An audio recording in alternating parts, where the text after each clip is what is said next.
नमस्कार। आप देख रहे हैं स्पेशल कवरेज न्यूज़। मैं हूं शिव कुमार।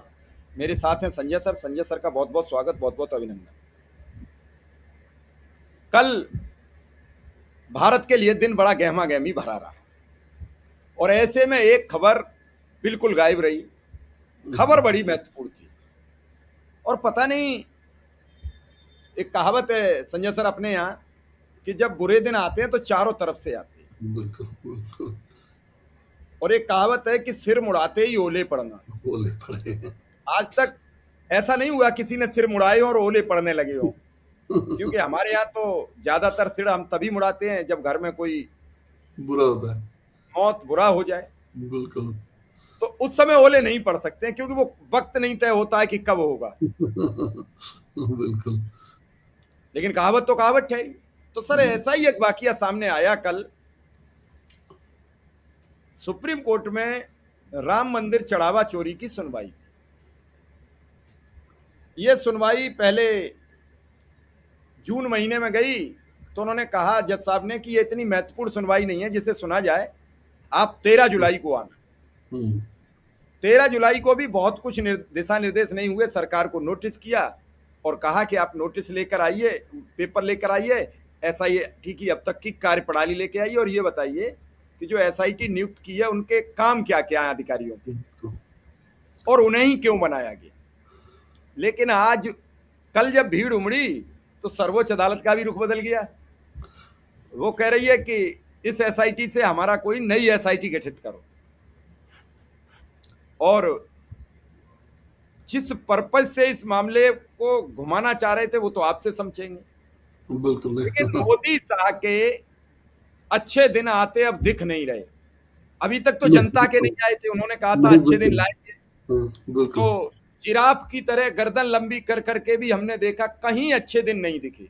बिल्कुल।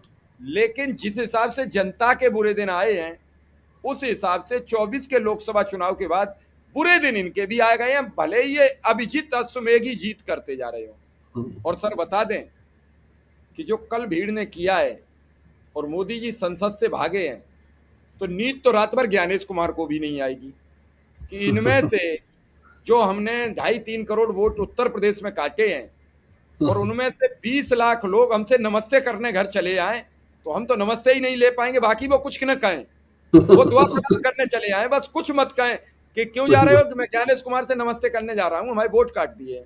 कहूंगा कुछ नहीं, गांधीवादी तरीके से जाऊंगा, नमस्ते करूंगा और लौट आऊंगा। बिल्कुल। तो कल के इस प्रकरण ने कई लोगों की नींद हराम कर दी है। तो बिल्कुल। पहले तो अदालत को लेकर आपकी क्या खबर है? दिलचस्प है और मैंने जो भी जानता है, जो भी समझता है, मैंने सुप्रीम कोर्ट में आदेश में एक खास बात ये भी है कि सुप्रीम कोर्ट ने कहा है कि इसमें राजनीति न करें, लेकिन ये राजनीति छोड़ के और कुछ है ही नहीं। इसमें पैसा तो राजनीति के लिए ही है या राजनीति ही पैसा है, तो या पैसे की ही राजनीति है या राजनीति की का ही पैसा है, आप जैसे भी कहिए। मैंने इसको राजनीति से अलग करने की तो कोई गुंजाइश नहीं है, हालांकि सुप्रीम कोर्ट ने कहा है और मोटा मोटी सब कोई समझ रहा है, दिखाई दे रहा है कि ये सिस्टम बना था और चल रहा था। उत्तर प्रदेश चुनाव है, उसमें योगी जी की थोड़ी सी खटपट रहती है केंद्रीय टीम से, या केंद्रीय टीम योगी जी को पसंद नहीं करती है। दूसरे शब्दों में लोग कह सकते हैं या कहते हैं कि गुजराती जोड़ी योगी जी को पसंद नहीं करती है और योगी जी इतने मजबूत हैं कि वो उनकी नापसंदगी के बावजूद अपना दमखम से डटे हुए। तो उसमें ये चढ़ावा चोरी का मामला काफी समय से चल रहा था, लेकिन अब जब चुनाव करीब आया है तो ये गंभीर हो गया है और इसमें आनन फानन में योगी जी ने एसआईटी बना दी और जांच शुरू हो गई। तो ठीक ठाक चल रहा था, लेकिन जो मामला था उसमें चंपत राय को, और सब लोग संघ के ही है, सब प्रधानमंत्री ने ही बनाया है, सब कुछ प्रधानमंत्री जी का ही किया हुआ है, उन्हीं के लोग हैं, उन्हीं ने अपने लोगों को रखा था वगैरह वगैरह सब पता है, और प्रधानमंत्री ने अभी तक उसमें कुछ बोला नहीं। तो जब मुकदमा हुआ, मैंने जब यूपी गवर्नमेंट या एसआईटी जांच कर रही थी तो मुकदमे की कोई जरूरत नहीं थी, जांच तो चल ही रही है और कार्रवाई हो ही रही है, 8 लोग गिरफ्तारी हुए और हिंदुस्तान में इससे ज्यादा तेजी से और कौन सा मामला चला। तो इसलिए इसमें सुप्रीम कोर्ट जाने की कोई जरूरत नहीं थी। और जैसा आपने बताया कि इसीलिए सुप्रीम कोर्ट ने कहा कि बाद में देखेंगे, और देखते देखते वो कल के दिन देखा गया, जो कल का दिन सरकार के लिए, मतलब मोदी सरकार के लिए या अमित शाह नरेंद्र मोदी की जोड़ी के लिए बहुत ही मुश्किल वाला दिन था। और पहली बार ऐसी खबर चली कि प्रधानमंत्री को सुरक्षित निकाल लिया गया। तो प्रधानमंत्री खतरे में फंस गए थे और उनको सुरक्षित निकाल लिया गया। और वो सुरक्षा कोई लाइट जाने से नहीं और लिफ्ट में फंसने से नहीं हुई थी। वो सुरक्षा बाकायदा पूर्व घोषित था कि लोग संसद मार्च करेंगे, और संसद को लगभग घेर लिया था, या संसद के काफी करीब तक काफी बड़ी भीड़ पहुंच गई थी। और इसलिए ये तय हुआ कि संसद के सभी दरवाजे वगैरह बंद कर दिए गए। सांसदों ने कहा कि भाई हम गेट तक पैदल चल के आए क्योंकि गाड़ियां बाहर हैं, और गेट पर पता चल रहा है कि गेट बंद है। इस तरह के सांसदों को की शिकायत आई। तो ये इतना मुश्किल दिन था, उसमें सुनवाई हुई ये इसकी चंदा चोरी की या चंदा चोरी की जांच की, जो भी कहिए। तो उसमें उम्मीद ये की जा रही थी कि योगी जी, चूंकि यूपी का मामला है, योगी जी वहां हैं और उन्होंने ही टीम बनाई है, एसआईटी बनाई है, तो सब योगी जी जैसे चाहेंगे वैसे करेंगे।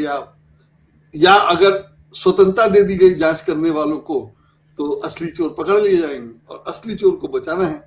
तो असली चोर को बचाने का क्या, बचा ही लिया गया है अभी तक, जो है कि भाई उन्होंने इस्तीफा दे दिया और बात अलग हो गई। लेकिन जिम्मेदारी ऊपर से आती है, नीचे वालों की जिम्मेदारी नहीं होती है। और अगर कोई रोज चोरी कर रहा है तो रोज चोरी करने वाला जिम्मेदार नहीं होगा, रोज जिसको जो चोरी करने दे रहा है वो जिम्मेदार होगा। क्योंकि एक बार तो कोई चोरी कर सकता है, 2 बार कर सकता है, लेकिन अगर कोई रोज कर रहा है, या यहाँ रोज नहीं कहिए लेकिन कई बार किया है, तो जाहिर है कि उसको छूट दी गई थी। उसकी चोरी का शक होता है कि वो अपने लिए चोरी कर रहा था या किसी और के लिए कर रहा था, वगैरह वगैरह। तो ऐसी बहुत सारी चीजें हैं, और पूरा मामला एक सिस्टम का है। सिस्टम ही ऐसा नहीं बनाया गया था कि चोरी ना हो, और ऐसा लग रहा है कि वो व्यवस्थित था। और जहां मैंने पहले भी कहा है कि जहां जाना था वहां पैसा जा रहा था, और वो अगर नहीं जा रहा था या कहीं और जा रहा था, तो जिनको देखना चाहिए था उन लोगों ने देखा नहीं ठीक से। और अब नाम आ रहा है कि नीचे के लोगों ने की। तो जिनको देखना था वो किस लिए थे आखिर, और उनको वो जिम्मेदारी दी गई थी तो उन्होंने जिम्मेदारी क्यों नहीं ली। उसमें ट्रस्ट के कोषाध्यक्ष का नाम भी है, और कोषाध्यक्ष ने कह दिया कि मैं तो वहां रहता ही नहीं हूँ, लेकिन जिम्मेदारी उन्हीं की थी, देखना उन्हीं को था, तो उन्होंने भी नहीं देखा। तो उन्होंने नहीं देखा तो वो उनकी मिलीभगत थी, लापरवाही थी, चूक थी, क्या था वो पता नहीं, तो जांच करने से पता चलेगा। लेकिन अगर चोरी हुई है और चोरी का माल आपने नहीं लिया है, लेकिन चोर को चोरी करने दिया है, तो आप अपराध से बच थोड़ी जाएंगे। तो इस तरह का मामला है। और सबसे बड़ी बात यह है कि पैसा चंदा का है, चढ़ावा का है, लोगों की आस्था से जुड़ा मामला है। तो लोगों ने आप पे भरोसा किया कि, या भगवान को चढ़ावा चढ़ाया इस उम्मीद में कि ये चढ़ावा सही जगह रहेगा, सही जगह जाएगा, सही काम में लगेगा, या सही तरह के रास्ते रहेगा। तो ये सब नहीं होकर के अगर उसमें कुछ गड़बड़ी हुई है, तो पुराने उदाहरण है, पहले भी हम लोग बात कर चुके हैं कि ये दिखाने की कोशिश की जा रही है कि जिन्होंने चंदा नहीं दिया उनसे क्या, उनको क्या लेना देना, वो क्यों शिकायत कर रहे हैं, से लेकर के सब तो मोदी जी ने ही किया है, या बीजेपी ने ही किया है, या आरएसएस नहीं किया है, तो उन्हीं लोगों ने अगर ध्यान नहीं दिया तो कौन सी बड़ी बात होगी। एक भाई साहब ने ये भी कहा कि उन्हीं का चढ़ावा चोरी हुआ है जिन्होंने श्रद्धा से नहीं चढ़ाया या आस्था जिनकी ठीक नहीं। तो इस तरह से इस मामले को यह भी हुआ कि कुछ करोड़ की ही चोरी हुई है, बड़ा हल्ला मचा कि ये गायब है, वो गायब है। बाद में पता चला कि नहीं, वो सब सुरक्षित है, या उसमें से बहुत सारी चीजें सुरक्षित है, चोरी उतना नहीं हुआ है जितना कहा गया। तो इस तरह से ये पूरा प्रचार है कि जो चोरी हुई है, या जो नहीं मिल रहा है, या जो हिसाब टैली नहीं कर रहा है, जो कुछ भी आप उसको कहिए, जैसे भी देखिए, उसमें वो सिस्टमेटिक है और होने दिया गया इसलिए हुआ है, ऐसा दिखाई दे रहा है साफ साफ। और उसकी जांच योगी जी उसके इच्छुक हैं। प्रधानमंत्री तो कुछ कहा ही नहीं है, नहीं तो करोड़ों लोगों की आस्था का सवाल है। उनके भरोसे उन्हीं ने मंदिर बनवाया, उन्हीं के भरोसे लोग चंदा दे रहे थे, उन्हीं के आमंत्रण निमंत्रण पर लोग मंदिर देखने आ रहे थे, मंदिर घूमने आ रहे थे, पूजा करने आ रहे थे, जो भी कहिए। और उस पर जब वहां से जब चढ़ावा चोरी का या चंदा चोरी का मामला आया तो प्रधानमंत्री ने अभी तक ये भी नहीं कहा है कि आप निश्चिंत रहिए, कोई गड़बड़ी नहीं हुई है, मैं देख रहा हूं, मैं देख लूंगा, या मैंने भरोसे के आदमी को लगाया था, उन्होंने गड़बड़ी नहीं की होगी, ऐसा कुछ प्रधानमंत्री ने नहीं कहा है। और दूसरे तीसरे चौथे लोग जो कह रहे हैं कि कुछ ही करोड़ की चोरी है, कुछ ही करोड़ की चोरी, अगर मैंने 100 रुपए आस्था में भगवान को दिए थे और वो भगवान को नहीं दिया, कोई उसका समोसा खा ले या बटर चिकन खा ले, तो मुझे तो तकलीफ होगी ही, हालांकि मैंने नहीं दिया है, जिन लोगों ने दिया हो वो अपना जाने।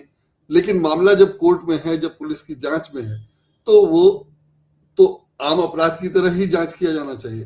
तो उसमें अगर सुप्रीम कोर्ट के पास गया था मामला, तो ये उम्मीद की जा रही थी कि सुप्रीम कोर्ट जिस ढंग से ये उलझा हुआ है राजनीति में, हालांकि सुप्रीम कोर्ट ने कहा है कि उसमें राजनीति नहीं होनी चाहिए, कि ये यूपी और केंद्र सरकार का मामला है तो आरएसएस और का ही, और सब आरएसएस के ही लोग हैं, तो और जो गया है वो ज्यादातर वहीं गया है, छोटा वाला तो जाहिर है वो बहुत नीचे का मामला है और बहुत कम पैसे का है, और जो जिन लोगों को गिरफ्तार किया गया है उनके बस का नहीं है कि उन लोगों ने इतना पैसा हजम कर लिया हो या हजम कर लेंगे। तो ये सारी बातें हैं।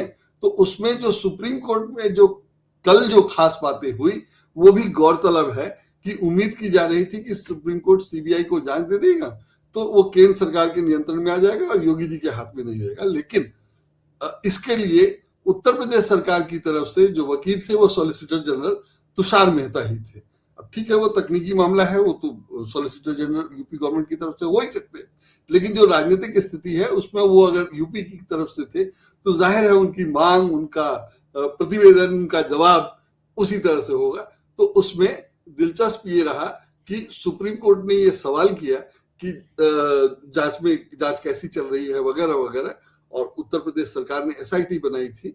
तो सुनवाई के दौरान सॉलिसिटर जनरल ने कोर्ट को बताया कि पहले बनाई गई एसआईटी का काम सिर्फ यह देखना था कि मामले में कोई संज्ञेय अपराध बनता है कि नहीं। अब ये सॉलिसिटर जनरल ने कहा है, तकनीकी रूप से इसको समझना मुश्किल है कि ऐसी क्या व्यवस्था होगी कि संज्ञेय अपराध बनता है कि नहीं, यही देखना था। लेकिन 8 लोग तो गिरफ्तार कर लिए गए, तो संज्ञेय अपराध बनता है कि नहीं, तो गिरफ्तार कैसे कर लिए गए, ये थोड़ा तकनीकी मामला है, इसको समझना मुश्किल है। और मैंने सॉलिसिटर जनरल ने सुप्रीम कोर्ट में कहा है तो कुछ होगा, लेकिन थोड़ा सा मैं कह रहा हूं, मेरे कहने का मतलब है कि उसमें कुछ गलत नहीं होगा, सही होगा, लेकिन जरा तकनीकी तौर पर अटपटा लगता है। एसआईटी ने अपनी रिपोर्ट में कहा है कि मामला दर्ज करने लायक अपराध बनता है, जिसके बाद एफआईआर दर्ज कर ली गई है। सुप्रीम कोर्ट ने कहा अगर अभी तक बनी एसआईटी सिर्फ शुरुआती जांच कर रही थी तो अब पूरे मामले की जांच के लिए अलग एसआईटी बनाई जा सकती है। मतलब सीबीआई को नहीं दी जा रही है जांच, और एसआईटी ही जांच करेगी, और एसआईटी जांच करेगी तो योगी जी के नेतृत्व में ही होगा या योगी जी की निगरानी में ही होगा। तो सुप्रीम कोर्ट ने सॉलिसिटर जनरल से कहा कि वह इस सुझाव पर उत्तर प्रदेश सरकार से निर्देश लेकर अदालत को बताएं, और सरकार ने नई एसआईटी बनाने पर सहमति जता दी। तो वो भी मामला लटका नहीं रहा और कोई मौका ही नहीं मिला कि किसी कारण से कुछ और सोचा जाए, सलाह दी जाए वगैरह वगैरह। तो उत्तर प्रदेश सरकार ने तुरंत कर दिया और एसआईटी से पहले जांच करे। उत्तर प्रदेश सरकार ने सहमति दे दी कि कई आरोपों की गिरफ्तारी हो चुकी है। कोर्ट ने कहा कि नई एसआईटी में पहले से जांच कर रहे अधिकारियों को भी शामिल किया जा सकता है। सुप्रीम कोर्ट ने कहा कि पहले वाली एसआईटी में लखनऊ के कमिश्नर, वित्त विभाग के विशेष सचिव और लखनऊ के एक वरिष्ठ आईपीएस अधिकारी शामिल थे।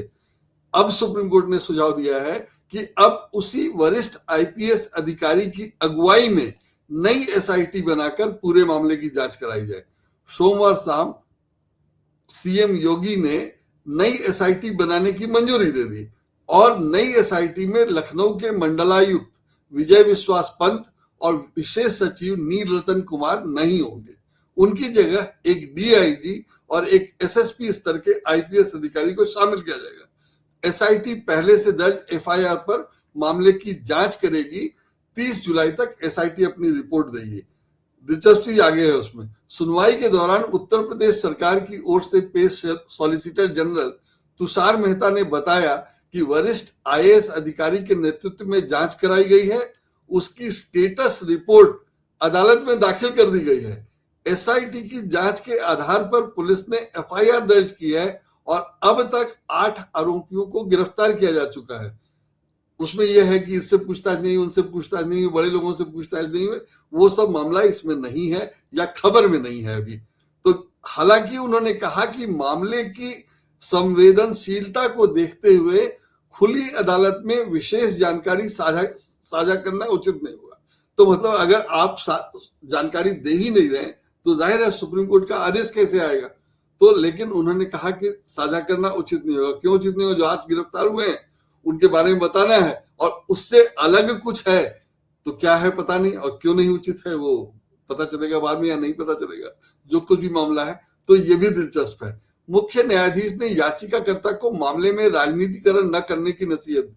उन्होंने कहा कि यह एक साधारण आर्थिक अपराध का मामला है, जबकि मुझे नहीं लगता और शायद किसी को नहीं लगता होगा कि ये साधारण आर्थिक अपराध का मामला है। मुझे लगता है या जो सिस्टम था वो जैसे हम लोगों ने पहले बताया, लेकिन सुप्रीम कोर्ट ने ऐसा कहा है या सुप्रीम कोर्ट को जो बताया गया है उसके अनुसार सुप्रीम कोर्ट ये समझ रहा है, मान रहा है। सुप्रीम कोर्ट ने मामले की अगली सुनवाई 27 जुलाई को निर्धारित की है। उस दिन नई एसआईटी के गठन और जांच की प्रगति पर आगे विचार किया जाएगा। हालांकि खबर यह भी है कि बन गया, नाम वाम चेंज मैंने बता ही दिया, लेकिन सुप्रीम कोर्ट ने अगली तारीख 27 जुलाई तय की है। 20 ही है, 27 7 दिन के बाद। अदालत ने साफ किया कि जांच अनुभवी वरिष्ठ आईपीएस अधिकारी की निगरानी में होनी चाहिए। सुनवाई के दौरान मुख्य न्यायाधीश ने सबसे पहले यह जानना चाहा कि क्या मौजूदा समय में एसआईटी जांच कर रही है। इस पर सॉलिसिटर जनरल ने बताया कि फिलहाल राज्य पुलिस जांच कर रही है। उन्होंने पूछा एसआईटी जांच कर रही है तो राज्य पुलिस जांच कर रही है। एसआईटी राज्य पुलिस की ही होती है आमतौर पे, कहा जाता है उसको स्पेशल इन्वेस्टिगेशन टीम। राज्य में कोई अपराध होगा, राज्य सरकार अगर बनाएगी तो राज्य पुलिस के अधिकारियों की होता है। तो इन्होंने यही बताया कि एसआईटी जांच कर रही है। इस पर सॉलिसिटर जनरल बताया कि फिलहाल राज्य पुलिस जांच कर रही है और अलग से कोई एसआईटी सक्रिय नहीं है। तो उन्होंने स्पष्ट कर दिया कि राज्य पुलिस का ही एसआईटी है। इसके बाद अदालत ने एसआईटी की संरचना और जांच अधिकारियों के बारे में सवाल किए। जो मैंने कहा कि मुख्य रूप से लगता है कि सीबीआई को जांच देने का था, तो यहाँ जो सॉलिसिटर जनरल ने कहा है उससे लगता है कि वो यही चाहते थे कि किसी तरह से जांच जो है यूपी पुलिस से निकले, और उन्होंने स्पेसिफिकली कहा है कि कोई विशेष एसआईटी नहीं है, राज्य पुलिस जांच कर रही है वगैरह वगैरह। तो उससे लग रहा है कि उन्होंने भी कोशिश की, लेकिन बात वैसी बनी नहीं है अभी तक, और वो यूपी पुलिस ही करेगी। और जब इन्होंने कहा कि अभी हमने सिर्फ प्राथमिक जांच की है, तो भागवत और मोदी को राहत नहीं मिल पाएगी जब योगी के हाथ में जांच रहेगी। तो बिल्कुल नहीं, एकदम बहुत क्लियर है कि जो सॉलिसिटर जनरल चाहते थे या जो हम लोग समझ रहे थे कि सुप्रीम कोर्ट का ऑर्डर होगा, वैसा ऑर्डर नहीं हो पाया। सुप्रीम कोर्ट ने जो सवाल पूछे, जो जवाब दिया गया, उससे भी स्पष्ट है कि सॉलिसिटर जनरल चाहते थे, या उन्होंने कहा ही कि अभी तक राज्य की पुलिस जांच कर रही थी, एसआईटी नहीं है वगैरह वगैरह। लेकिन उन्होंने सुप्रीम कोर्ट ने कहा कि ठीक है, जो जांच कर रहे हैं उन्हीं के नेतृत्व में एक दूसरी टीम बना ली जाए, और मुख्यमंत्री तुरंत राजी हो गए और उन्होंने नाम की घोषणा भी कर दी और सब कुछ हो गया। तो जाहिर है कि वो सीबीआई के पास नहीं आया। और जो ये कह रहे हैं सॉलिसिटर जनरल की कोई एसआईटी नहीं है, वो तो राज्य पुलिस की ही है। तो वो जो लोग हैं उसमें राज्य पुलिस के नहीं तो आईएएस हो गए, डीआईजी हो गए, तो आईपीएस ही हैं, तो राज्य के ही लोग हैं या राज्य के ही पदाधिकारी हैं। तो ये बहुत गंभीर मामला है कि जांच जो है योगी जी के ही ये उसमें नियंत्रण में रहेगा या निगरानी में रहेगा, और जांच जा रही है या आरोप है या मांग है कि आरएसएस वालों की जांच की जाए, तो वो भी अभी तक तो कहीं रुकता फंसता नहीं दिखता है। तो आरएसएस वालों की ही जांच होगी। और बहुत सारे मामले हैं कि इससे पूछताछ नहीं हुई, उससे पूछताछ नहीं, उसको छोड़ दिया गया, उसका इस्तीफा हो गया, उसका तबादला हो गया, उसका नाम ही नहीं है वगैरह वगैरह। बहुत सारे लोगों का बहुत सारा मामला, और कई लोगों ने आरोप लगाया है। मतलब इस पर तो कांग्रेस भी काफी एक्टिव है, राहुल गांधी और कांग्रेस के प्रवक्ताओं ने भी तो सवाल किया है। तो सब होने के बावजूद जो हुआ अदालत में वो ये नहीं हुआ कि जांच केंद्र सरकार के पास आ जाए या यूपी सरकार के अलावा कोई और करे। तो यूपी सरकार के ही अधिकारी जांच करेंगे तो जाहिर है कि अभी कुछ नए खुलासे हो सकते हैं और जो संकट है आरएसएस पे वो बना हुआ है। और सुप्रीम कोर्ट से अगर कुछ बचने या कुछ राहत की उम्मीद थी तो वो फिलहाल नहीं हुआ है। तो दिलचस्प है और महत्वपूर्ण। चलिए सर, आपने बहुत डिटेल में समझा दिया है। जब देश में मुद्दा जंतर मंतर का हो उस समय सुप्रीम कोर्ट की खबर भी लोगों की दिमाग में नहीं आती है। तो ये बड़ी खबर थी, महत्वपूर्ण, जो आपने दर्शकों तक पहुंचाई। आपका बहुत बहुत आभार, बहुत बहुत धन्यवाद।